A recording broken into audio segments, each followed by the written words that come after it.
বগা ধুনীয়া চেহেৰা এটা আছে বুলি অহংকাৰ নকৰিবা। মনত ৰাখিবা, বগা মূলাটোতকৈ আপেলৰ মূল্য বেছি। ভোক শেষ হোৱাৰ পিছত যেনেকৈ ভাতৰ সোৱাদ নলগা হয়, ঠিক তেনেদৰে স্বাৰ্থ আদায় হোৱাৰ পিছত মানুহে আপোনাক ভাল নোপোৱা হৈ যায়। সপোনৰ ভগ্ন টুকুৰাবোৰ যেতিয়া স্মৃতি হৈ চকুত ভাহে, অশ্ৰুৰ সাগৰত সাঁতুৰি নাদুৰি নিশাবোৰ পাৰ হৈ উজাগৰে। সুখৰ পোছাক পিন্ধা সৌভাগ্য সকলোৰে ভাগ্যত নাথাকে যিদৰে, সপোনবোৰ বাস্তৱ সকলোৰে জীৱনত নঘটে।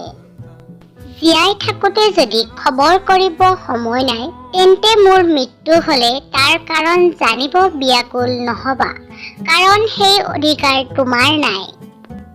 বেয়া সময়বোৰ পাৰ হৈ যায়, মনত নাথাকে, কিন্তু আপোন মানুহবোৰ সলনি হৈ গ'লে চিৰদিন মনত থাকে।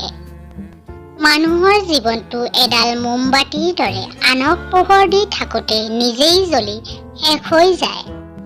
সম্পৰ্ক যেতিয়া পুৰণি হ'ব আৰম্ভ হয়, অৱহেলা কমি যায়, মেছেজ কমি যায়, গুৰুত্ব বাঢ়ি যায়, দূৰত্ব বয়স কম হ'লেও নুবুজিব লগা কথা বুজিছোঁ, নুশুনিব লগা কথা শুনিছোঁ, নেদেখিব লগা কথা দেখিছোঁ।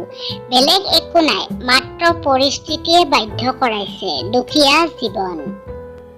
মানুহ আচলতে ভালপোৱাৰ অভাৱত মৰি নাযায়, মৰে কেৱল মিছা ভালপোৱা আৰু বিশ্বাসঘাতকতাৰ যন্ত্ৰণা বলি হৈ। আপোনজন কাষত থাকক বা নাথাকক, তেওঁৰ সময় দিয়ক বা নিদিয়ক, তেওঁৰ প্ৰতি থকা সন্মান আৰু বিশ্বাসেই সম্পৰ্ক এটাক জীয়াই ৰাখে। যিজন ল'ৰাই তোমাৰ কাৰণেই গোটেই পৃথিৱীখনৰ লগত যুঁজিব পাৰে, জানিবা তাৰ সমান সুখ তোমাক কোনেও দিব নোৱাৰে।